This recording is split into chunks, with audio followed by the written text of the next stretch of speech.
Musk was there every day. They spent tens of millions of dollars. So did the Democrats. Everybody agreed.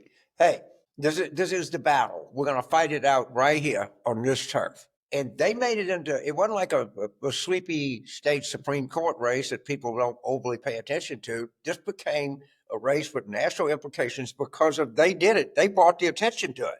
It's not the same race if Musk doesn't go in there and spend $25 million and look like a freaking idiot with the cheese head hat. Okay, James, wow, what a week.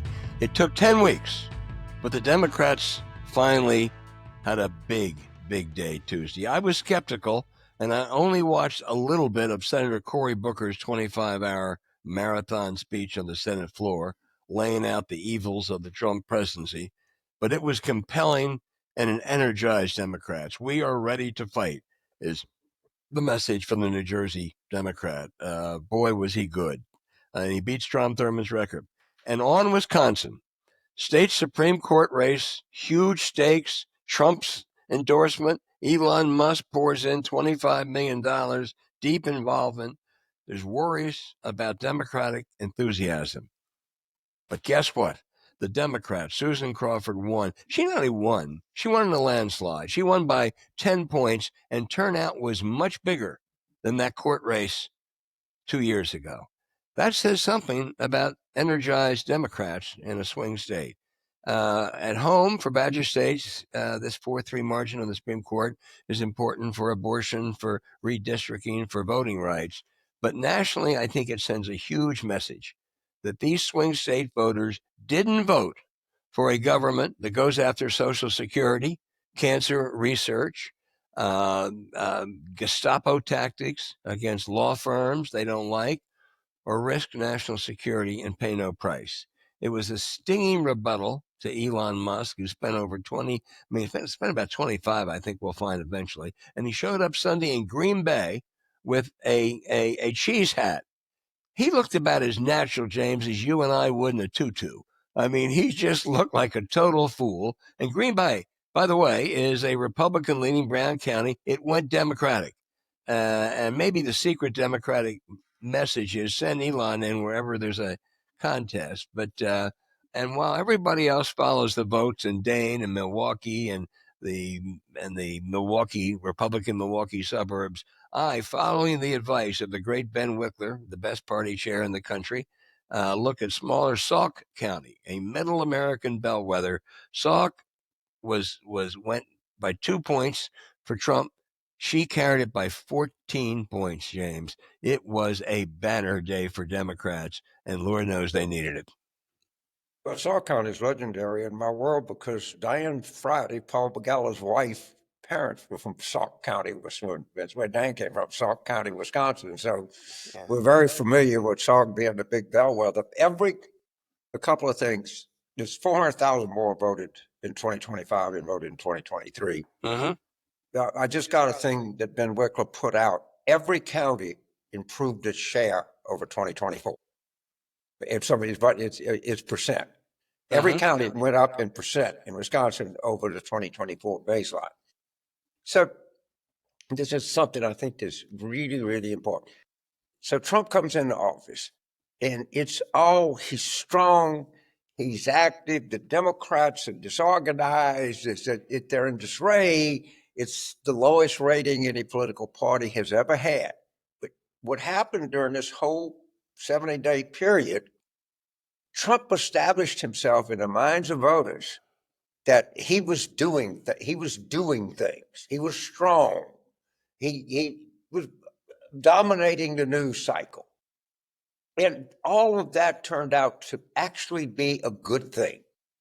Because when Biden was president, I'm not endorsing or saying this is right or wrong. The view of people was he was old and weak. So if something went right, they wouldn't give him credit for it. Like they would anything else. Or if it went wrong, they didn't think he was strong enough to cause something wrong. Trump came in and so quickly established an ethos of strength and domination that in the end, he started owning everything. So now he owns the stock market. Now he owns the inflation rate. He totally owns the economy, because if he goes back and says it was Biden, people will say, no, I couldn't have done anything. You were the guy that came in and did everything. And I think that the combination of I think Senator Booker, what I would give him the most credit for, and I'm almost sure that they did this, how they did that longest speech and let it bleed right into election night. So you're, not been watching the whole speech, but you're seeing that, you're watching the news, and he's going for the Song Thurman record. And then at the time he finishes, the results start coming in. And so you had in all of this happened against, in the minds of people, maybe the strongest, most dominant president we've had for the first 70 days ever. And it actually worked to our benefit. His strength, or his perceived strength, it's crazy, but his sense that he was in charge, he was changing everything, then it caused him to own it all in the public mind, which sometimes not a bad thing to happen. No, it's not. And I know Republicans are going to say, well, hey, you won a big Supreme Court race in 2023, and guess what? Trump carried Wisconsin. True, the next year. But this one, people knew the stakes. He was, he certainly endorsed this, what's his name, Schmiel, whatever have you. He kind of looked like it sounded. And Elon was all over the place with money and presence. Some Democrats said, I wish Elon was there every day. So everybody knew the stakes. This wasn't, there were no people who were voting, no hidden votes. And it was a rejection. It was a clear rejection from a swing state. And as you noted, I think there may have been as many as 500,000 more votes this time. Was it? And yeah, I did a rough in my head. I'm not dark. Well, I mean, that's a big turnout. That's people on early April 1st deciding, hey, I'm going to go out and vote. And I don't know. I've been to Wisconsin in early April. Some places out there, James, it's cold. And so I think it was a really I think the victory was impressive. The message was impressive. The turnout was impressive. The other thing is, okay, let's go back to the 2023 comparison. They were all in. Okay, we knew, we'd been talking about Wisconsin since January the 20th. That's the first day coming up on the calendar. The political insiders knew about it.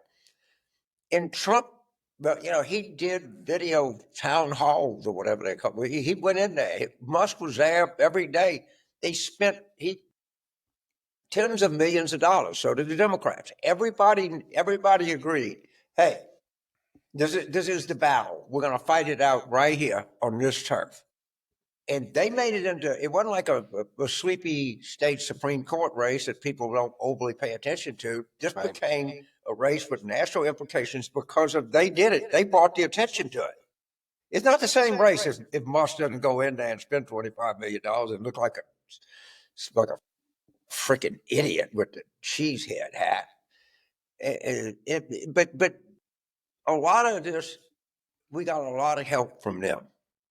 A lot of help. For sure, there's a Politico story just out that Trump is telling his inner circle that Musk will leave soon. There is guess what? We talked about victory having 1,000 fathers. Defeat is an orphan. Bye-bye, Eli. I mean, the one thing Donald Trump will not do is say it was a rejection of me. So, no.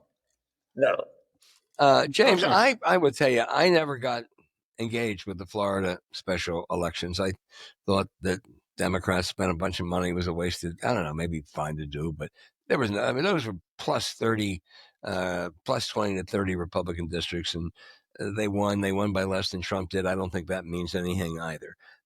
I am interested in the fact that they pulled Elise Stefanik from the UN and kept her in Congress because they were worried, I guess, about that seat. Now, I don't know where the Bush-Paul Ryan, I have a special thing for Elise Stefanik. I don't know where the Bush-Paul Ryan young acolyte turned Trump, Jim Jordan, MAGA hater. I don't know where she does more harm. Would it have been at the UN or back in Congress? She immediately assailed the acting president of Colombia for saying that the 2023 hearing she held was kind of a comical show. It was. The presidents of Penn and Harvard and MIT got trapped. They had bad advice. But Elise Stefanik isn't interested in anti-Semitism. She's interested in scoring political points and spewing hate. And I guess, I don't know, maybe she's safer in Washington than up at the UN, James.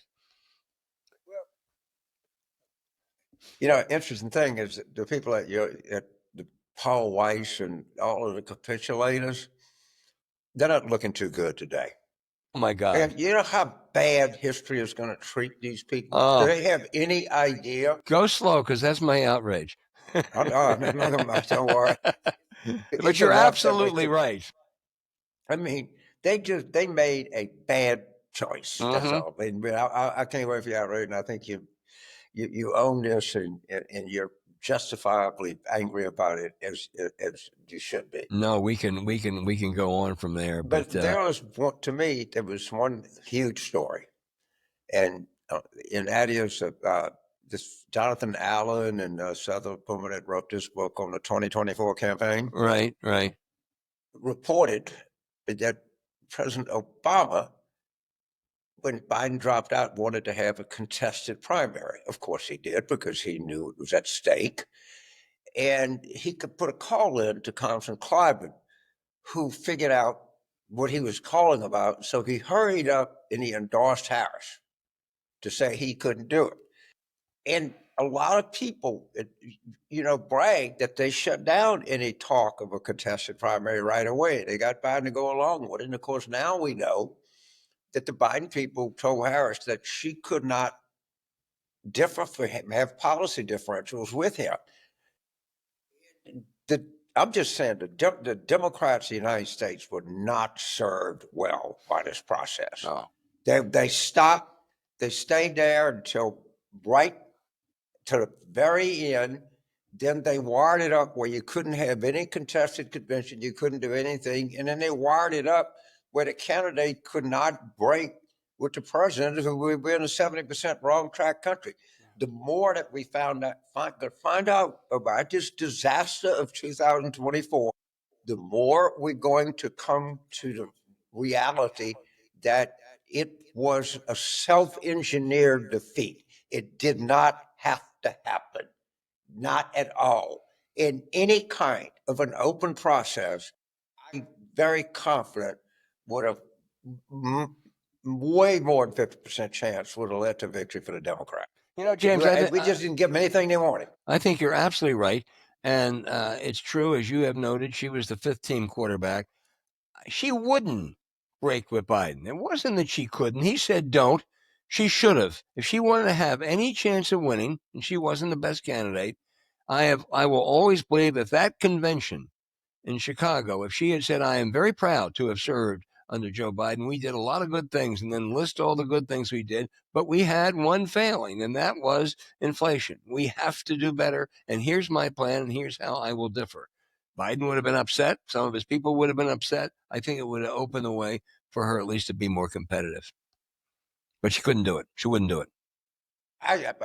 Okay, we don't, because this is one of these alternative history things, but Yeah. we do know that he was late, and he obviously had to get out. There wasn't any question about that. We do know that they intentionally shut off any possibility of a contested primary. We do know that she hired his entire campaign staff, who were told by Biden that she shouldn't break. I mean, we know all that happened. We do. All that is self-engineered. Yep. All right. At some point, somebody could have stepped in and said, wait a minute. By the time the debate was June the 27th, the exit was July the 21st. And then everybody saw that, and everybody wrote letters, and sent to Schumer, Speaker Murtai, whatever. Pelosi went over to see him. God, man, it's such a disaster we had, and it didn't have to happen. That's all. That's what really, really bothers me. And I'll get over it. the human tragedy is that Joe Biden could have gone down as a good man, a good president, a good leader, and been welcome in all parts of the country and the world. Instead, No, now he's, has it got anyone seen Joe Biden lately? And nor does anyone really want to. It's just, it, it was self-inflicted by the Democrats, but it was self-inflicted by Biden. well, man, but Biden was the Democrats at the time. Exactly. And Harris. Right. You know, you had all these people yapping around. You can't have this. It's going to be if you don't give it to her right away. And it's she had to take the same staff, the same strategy, the same everything. I mean, he got out, but he really didn't get out. In one sense, he stayed on the ballot. No, she was him.